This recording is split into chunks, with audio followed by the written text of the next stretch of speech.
was 2 years ago, almost to the day, not quite, but 2 years ago when we announced that we would be coming to this space. And I can remember that morning very well in the aftermath of like it was some terrible experience, but in the aftermath of our elders meeting, we had determined that our elders meetings are great, by the way. We've not had one that's ever been contentious, so I'm really grateful for that.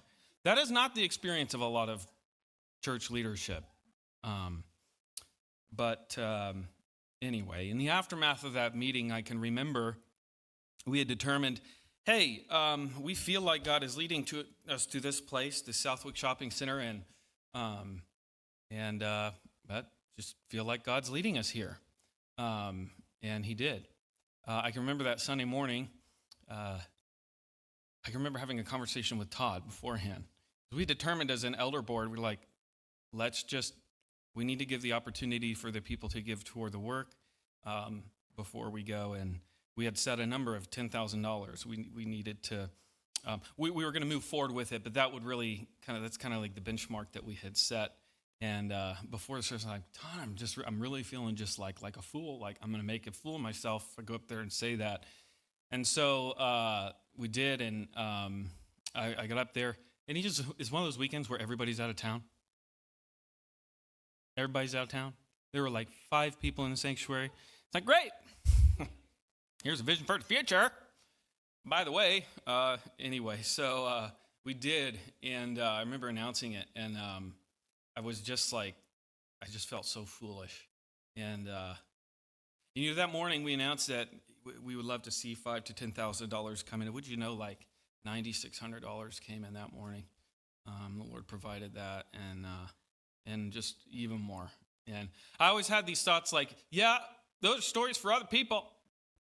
I've not had one of those yet, and just wait. So I say that to say to you, we have another announcement this morning that I want to bring to you. It's something, not that we've kept under wraps or anything like that, but I'm going to have Todd come on up here, and he's going to share with us in this as well. You can come on up. But I want to introduce the topic because we've signed papers on the space next door to us. Yeah, praise God. And I want to talk to you about just the plans that we believe God has for us, and not that one. Yeah, that one. And then I know you're doing your work back there. You're doing a good job. We had a couple adjustments last minute, so. But I want to read to you a passage before I have Todd share here. Before I came down here, we were at a staff meeting, a staff retreat in the Outer Banks.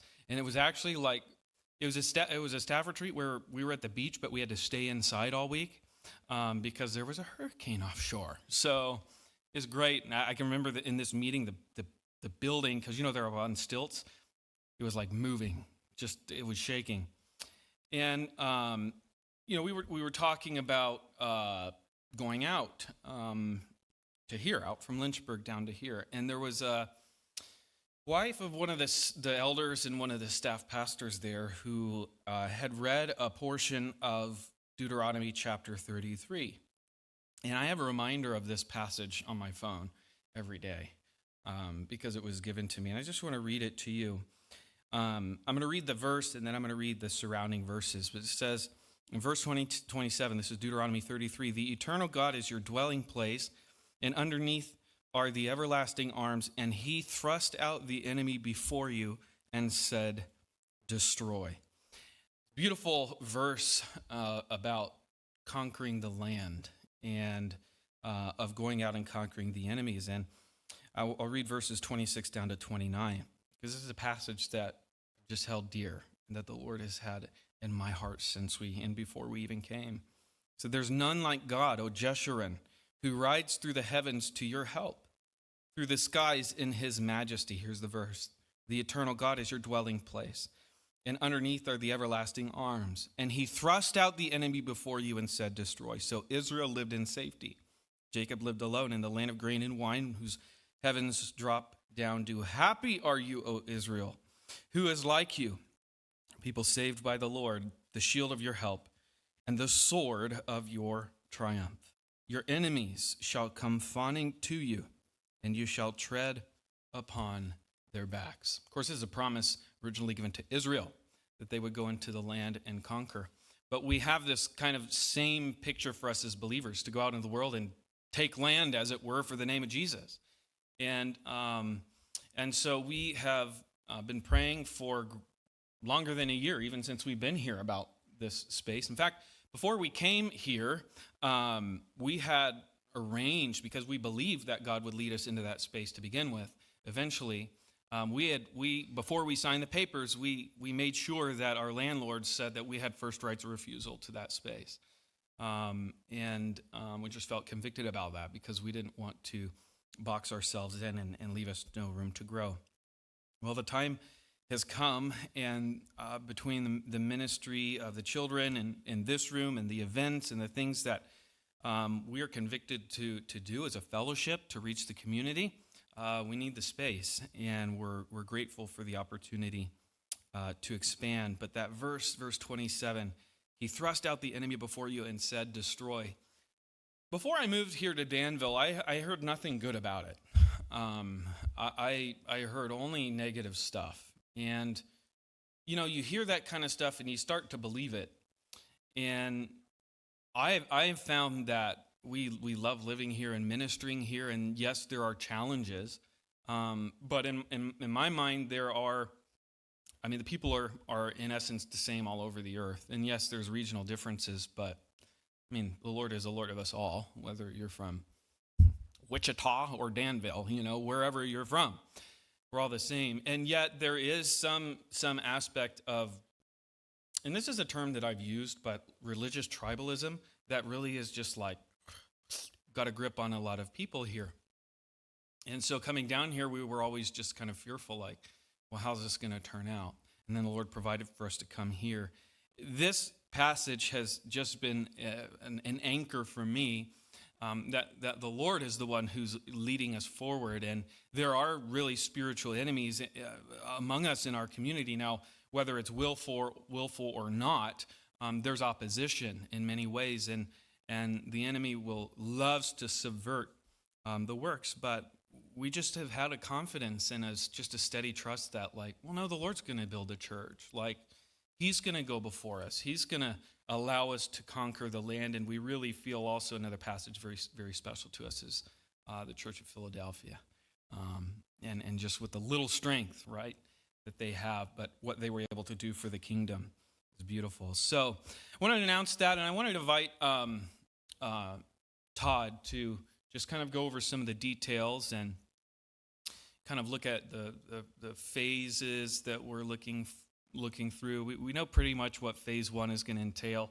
Phase 2, we're still trying to talk about this, but I want him to share his thoughts and his mind on these things, and then after he does, we'll take some time and we're gonna pray and ask the Lord to bless. But come on up, Todd, and share.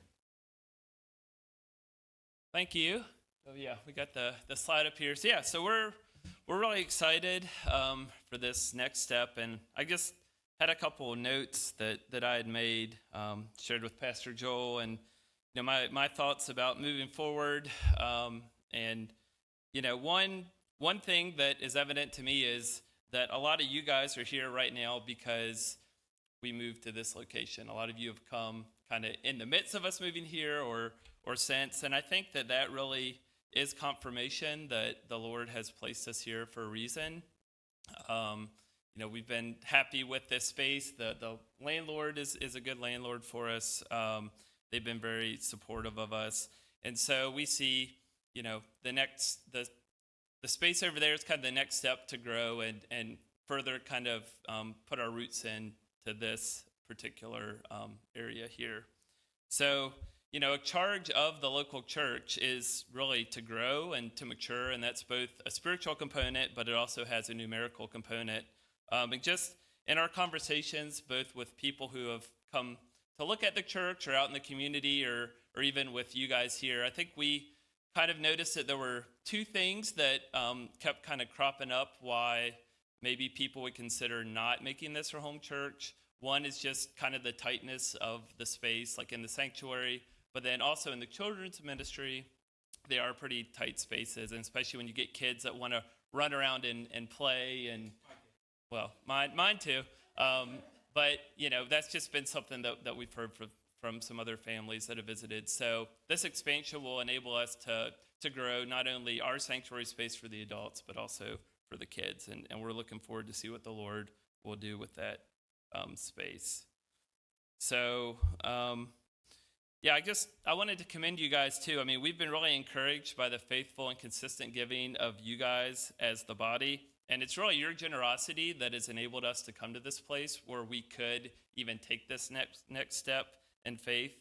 And so we would just ask that as you guys have been generous financially, that you would just continue in that generosity, not reluctantly or under compulsion, but cheerfully and with guidance from God. And that comes from 2 Corinthians 9:7. And so, also in those verses, God promises that as we continue to give more and more and be more and more generous of, not only our finances, but our time and our talents, that he's going to pour out into us, and we're going to reap more and more of the good things that he has for us. So just something that I want to encourage you guys with. So we went ahead and signed the lease to assume the space. So the phase one of the next step is going to be renovation of that space. That's really going to be expanding this sanctuary. It'll roughly double in size. So it's going to feel a lot more spacious in here. Then we're going to have additional office space we can put back behind the sanctuary. Pastor's going to move his office over there, and then that's going to allow us to have some additional space over here for the children's ministry. So we're really excited about that. We've been given a renovation estimate of around $20,000. That's really very cheap.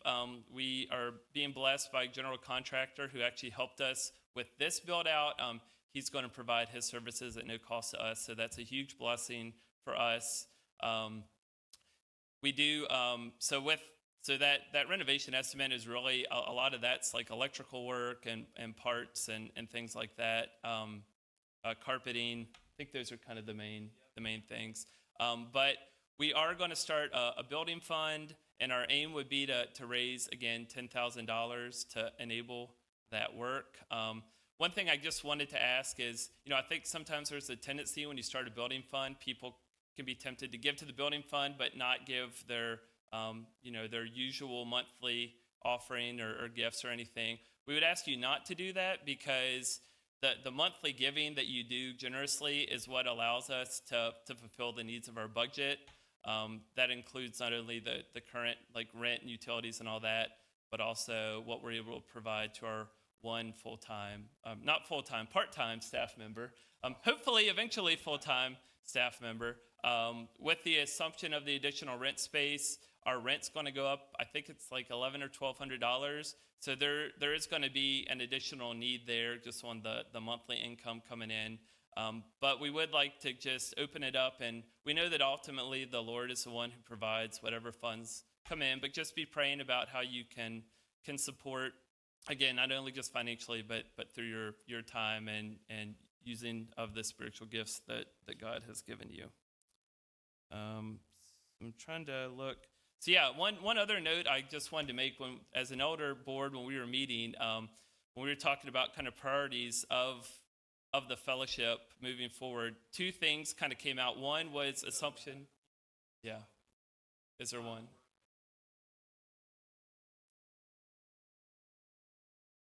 Thank you.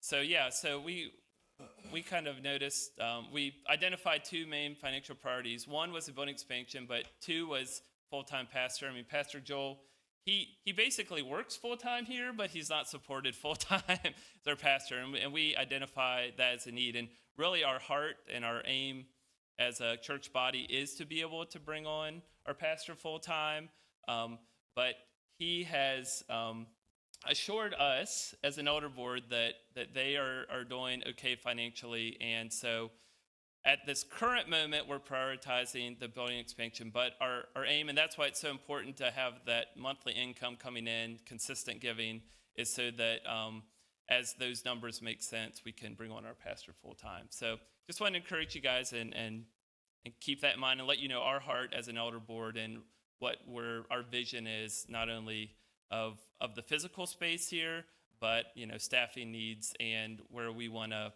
be financially as a congregation. So do we have another slide? Yeah, phase. That one. Okay, perfect. You speak about the other one? Okay. So the phase 2, again, phase 1 will be the building expansion, children's ministry. So phase 2, this will be after we would complete that phase 1. We have no time frame on when all this would happen. Obviously, as the Lord provides, we want to be good stewards of the money that the Lord provides. So our aim isn't to rush into phase 2, but obviously if we have financial provision for it, we would like to begin phase 2 as quickly as we could after phase 1. But phase 2 would, one of the main things would be getting new sanctuary chairs. We've had these chairs for a while.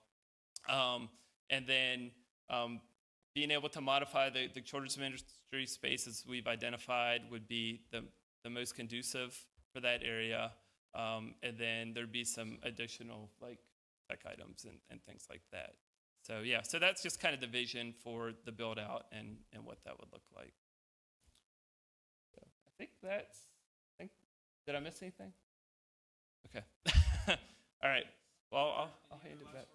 No, yeah, again, just wanted to say thank you guys. It's a pleasure to serve on the elder board here.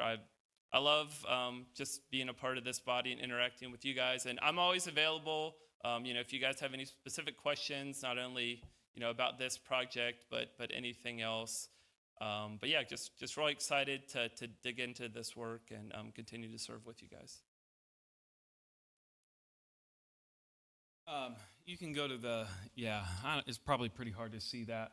But we're in the middle right here. And so basically what will take place is the sanctuary will double, and then back behind there will be office space. And this isn't completely updated, but there will be a hallway that will continue into the office up at the top. So this is just the plan that we have. This whole wall will come down. This dividing wall of enmity will be broken down, and we will be unified by the work of Jesus. But really, we will as a church building and as a church. But yeah, again, some of you, one of the questions I do want to just speak to that. One of the questions that might be swirling around in your heads is like, okay, 1A, 1B,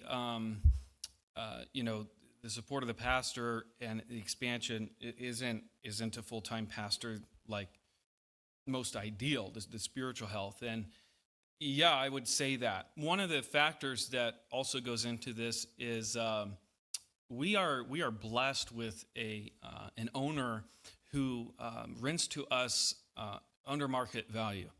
And he offered that space to us also under market value, but we had no guarantees that we would get it at market value if an offer came in for it.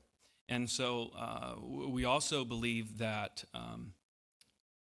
and this is really a conviction of mine, and the elders share that, is that I don't want a decision based out of only what we can see to keep us from what God wants to lead us into, even if it is a step of faith that we're going to need to see God provide for both of those things. And I believe he will. I believe he's going to provide. We've seen him do it. He's going to do it again. And so we've committed as a board to prioritize those two elements. And so I just want to reiterate and reemphasize what Todd had shared. We believe the Lord is going to provide, but one of the primary ways he does that is through you and through me. And so anything that we're asking you to do as an elder board, we are doing ourselves to give above and beyond what you give now toward this, if the Lord allows you and if you have the means to do so. and to do it with a cheerful heart. And so this is an opportunity. And we look forward to how God's going to provide and how the Lord is going to lead us. And even moving forward as the Lord builds us out in there. And the other thing I just want to say is this is an opportunity for those of you, maybe you're not giving. This is your home church, but you're not yet giving. This is just an easy on-ramp to start that. And so I just want to invite you to worship the Lord in that way. It's a beautiful thing, and an important aspect of our life as believers' generosity. So it's exciting, isn't it? It's neat. We're looking forward to it. So yes, Jeff Wade, he's a dear brother, and he did the same thing last time. He offered his general contracting services for free to us, not free to him, but in worship to God. And so the Lord is good, and he's a good brother. And so can't wait for you guys who haven't met him, to meet him. So there's going to be plenty of opportunity to serve. This ball is going to roll pretty quickly, and so we'll be having some work days and stuff like that. Why don't we take a moment here and pray? I just want to give opportunity for us to pray that the Lord would provide, that he would give, for discernment for us and for me as I oversee the project, for provision and for safety for the work. But, the other thing I would add to that is that God would continue, like we're expanding our footprint here. I really want in our midst and in our work, the Lord to expand the footprint in the community through us, and that the Lord would do that through us, and that we would just take this as a picture. We're not. This is not just about what goes on in here, although very practically it is. It's about how the Lord wants to use us here in Danville. It's much more than just the four walls. And so let's pray to that effect.